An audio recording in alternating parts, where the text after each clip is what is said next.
Okay, Squirt, we are doing chapter 2 of Merlin's Dragon, and it's called Miracles, or Miracles, however you want to do it. This one, I'm not sure if you remember the last two chapters. That was 2 days ago, so I don't know what I had for breakfast, so you'll have to bear with me. And I'm sorry about the volume. I hope this one's a little better, but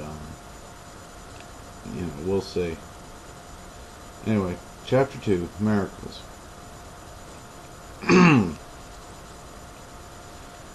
I'd like to read all this as Julia Child, but I don't think I can do this for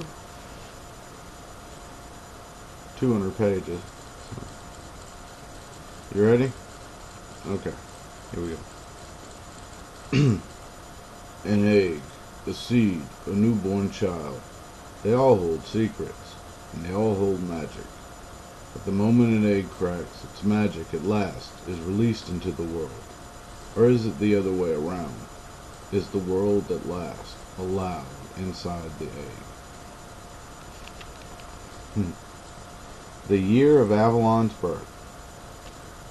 Downward the green egg fell, plummeting toward the rocky cliffs. Its green surface gleamed darkly, a last hint of its potential life, before being utterly smashed. Below, the forgotten islands lifted out of the sea like a ghastly broken crown. Sheer cliffs ring the island's coast, broken only by a few meager wedges of sand. Into the shallow waters by one of the beaches, the miraculous bridge of mer people reached. Already several children had clambered across and flopped down and exhausted on the sand. A few others scampered playfully into the shadows, no longer thinking about their near escape from drowning. One young man, wearing a tattered brown tunic, carried two smaller children in his arms. As young as he was, he moved with the sureness of a wizard, and the grimness of someone who needed more than one miracle to save his world. Above the cliffs lay the wreckage of an enormous burial mound. Broken timbers, blocks of granite, iron cauldrons, and huge sarsen stones lay scattered over the grassless slope. Strewn among them were treasures of all sorts: jeweled swords, broken stringed harps, sounding horns, silver chalices, decorated masks, heavy shields, upturned wagons, and more. Bones, too, lay everywhere. Cracked skulls, ribs, leg bones, and a few intact skeletons were all that remained of whatever people had once lived here. Who they had been and what had happened to them, no one knew. Just as no one knew the truth about this mound. Originally, it must have been gigantic, the burial place not of a person or a family, but an entire city. But now, thoroughly destroyed, it looked like nothing more than a huge, violated grave. Air whizzed past the falling egg. It spun slowly in the afternoon light, twirling, a brief but graceful dance that would soon come to a sudden end. Straight toward the sharp pinnacle of rock it plunged. Closer it came, and closer, just a few final seconds from destruction. At that instant, a new gust of wind blew across the cliff, scattering dirt across the ruined barrow. Like the wind that had knocked the egg from the falcon's grasp, it appeared quite suddenly. But unlike those gusts, it blew more gently this time, surrounding the egg with a cushion of air. This wind broke the egg's fall, and carried it sideways so it missed the pinnacle, instead skimmed across the soil of the slope. Finally, it rolled down a small ravine toward a pile of bones, bleached white by time. The egg came to a stop at last, in the outstretched fingers of a skeletal hand. Buffeted by the gentle wind, The bones of the hand almost seemed to close around its new treasure. Then the lifeless fingers relaxed again. The green egg rested like a precious ring upon one finger. Then, as if its work were not complete, the mysterious wind vanished. Were now complete. The mysterious wind vanished. It left behind a living egg that now adorned a long-dead hand. And it also left, afloat in the air, the slightest smell of cinnamon. Hours passed. The young man in the torn tunic scaled the cliffs to explore the ruined burial mound. His coal-black eyes, glinting with magical sight, scanned the area. He took in every detail, searching for something that had eluded everyone else, something that could help him save the world he loved, something that would be only visible to a wizard. Yet he couldn't find it.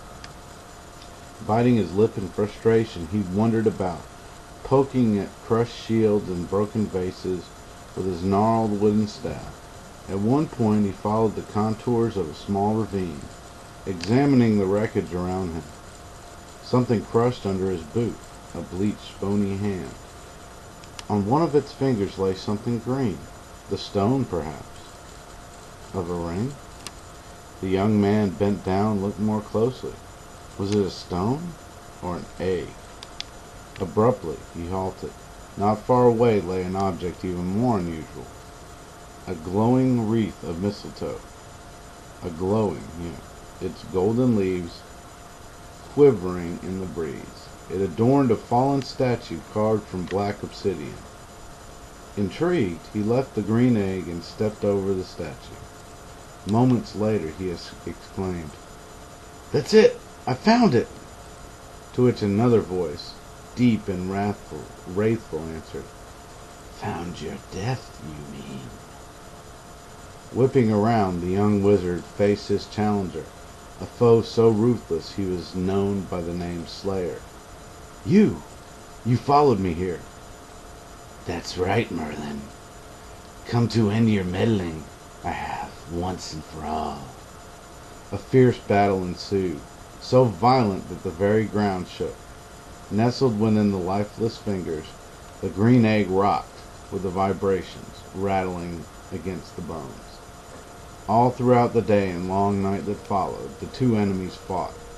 Sword and staff, fist and knife, magic and counterspell. These were the weapons.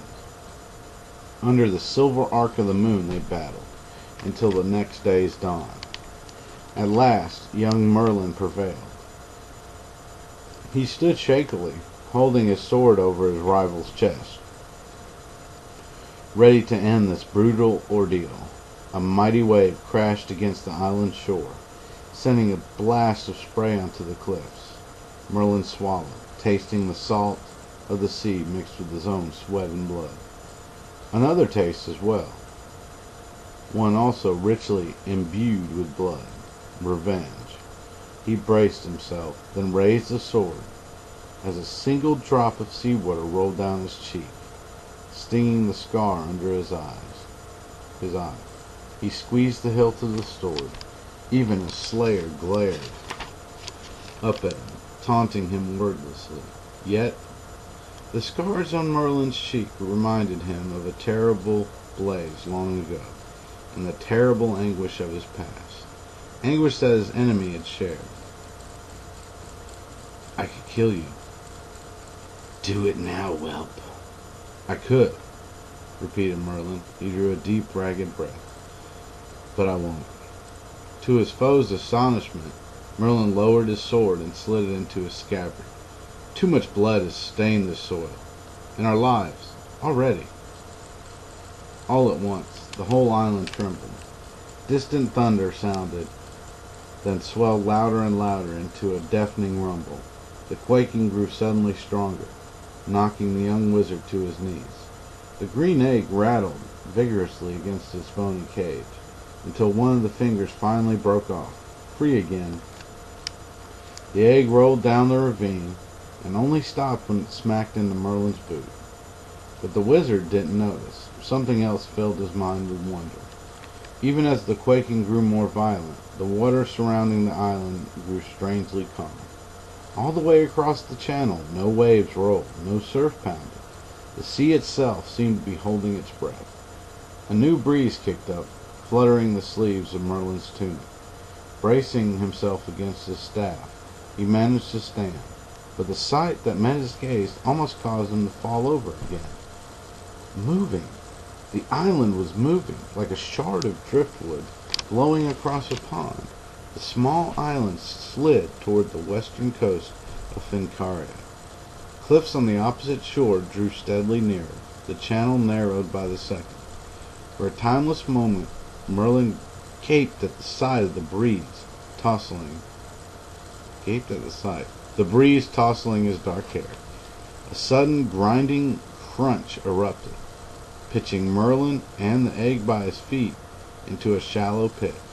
The egg bounced off his arm, nearly falling into the pocket of his tunic. But just at the last instant it rolled away, dropped to the ground by its side. Merlin glimpsed it, recognizing its color, but he didn't pause to examine it, for his mind was teeming with thoughts of miracles. The forgotten island had, at long last, rejoined the mainland, just as the prophecy had predicted. The land long forgotten had returned to its shore. Unlikely as the feat was, though, it was perhaps no more unlikely than the wondrous sight of merfolk rising from the depths to make a radiant archway, and no more unlikely, thought Merlin as he glanced over at the huddled form of his old enemy, than an unexpected act of mercy that spared someone's life. Merlin nodded, pondering all this, even as he wondered whether more miracles were yet to come. Miracles that just might enable him to defeat the immortal Rita Guar. I will pronounce that name correctly one of these days. Whose craving to conquer the magical realm had never slackened. Would this world, or some new world, survive the coming battle? His gaze turned to the shiny green egg at his feet. Was his own destiny just as hidden, just as mysterious, as the contents of that egg? Would the miracles he hoped would come, rising from the courage of children, the loyalty of friends, and the depths of magic, be enough to prevail? Would they open up a new future for this world, just as new life emerges from an eggshell? An idea struck him right at the spot. He knelt down, placing his palms flat on the ground, still moist from sea spray. He felt the soil's gift for renewal. He considered how the land beneath him, returned at last to Fincaria's shore, finally felt complete, much as his own heart, which had so recently spared his enemy, also felt complete. And then, reaching into his leather satchel, he carefully removed something precious. A seed, a magic seed. Held in his palm, it beat slowly like a living heart. The young wizard studied the seed, recalled the mysterious person who had given it to him. Although that person had refused to reveal what the seed would become, he had told Merlin it would grow into something marvelous, truly marvelous. Instinctively, Merlin knew this was the right time and place to plant it, and so, only a hand's width away from the green egg, he dug a small niche in the ground. Carefully he placed the seed into the sea-dampened soil. He covered it gently, patted the spot, then rose to his feet. Moments later he departed. Concentrating, he summoned the wondrous power of leaping, magic whose strength came from what the great spirit Dagda, lord of the otherworld, called the great and glorious Song of the Stars. At one instant Merlin was there, standing on the soil atop his newly planted seed. The next instant he was gone.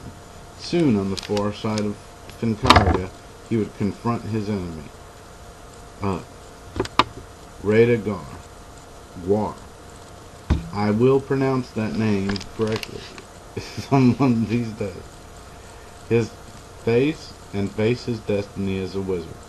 For a few seconds that spot fell as still as if it were frozen in time. No wind stirred the soil. Nary a whisper broke the silence. A few grains of sand fell from the cliff ledges nearby, the individual grains sparkling like diamonds in the waning light. Of all the creatures who lived in Fincaria, and all those who would one day live in the new world of Avalon, only one witnessed the very first sign of change, and it was not someone who could see clearly, or even see at all. It was the creature who lay hidden inside the egg. Although it couldn't peer beyond the shell or smell a hint of new life, or hear the crackle of electricity in the air, it could feel the first subtle stirring of the soil. For from the tiny niche in the ground, hollowed out by Merlin's hand, emerged the thin, frail shaft of something green. As sparks crackled all around, flashing in the air, the shoot began to swell, and swell, and swell some more. Cracks appeared in the soil, radiating out from the base of the plant like dark bolts of lightning. The ground started to shake. The little green egg rolled once again, skipping over a clump of soil to lean against the fast-growing shoot that was rising from Merlin's magical seed.